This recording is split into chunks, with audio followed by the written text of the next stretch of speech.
of living in our country, issues. There are similar issues which we raised last time, even last year we were on the streets. We talked about unemployment in our country. We talked about high cost of living in our country. We talked about corruption, rampant corruption in the country. We talked about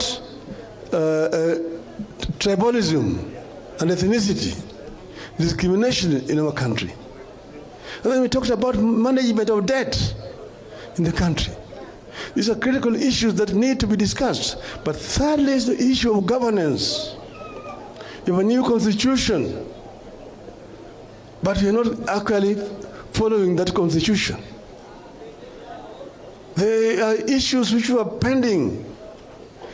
Kenyans met at Bomas of Kenya and deliberated for a very, very long time and came up with a very, very progressive constitution.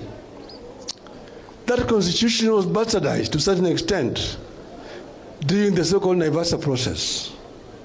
We must go back to the Bomas draft constitution, put it back on the table, and see what needs to be cleaned up so that we can have a progressive constitution.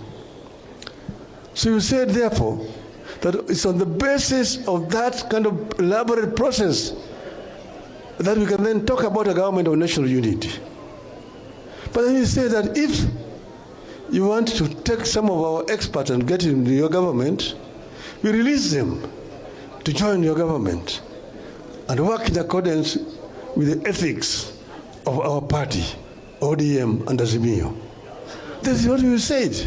We have not changed. This position has not changed. We said we want to see a new Kenya, and the people of Kenya are entitled to it. And that's why we said we agree with Gen Z in their demands.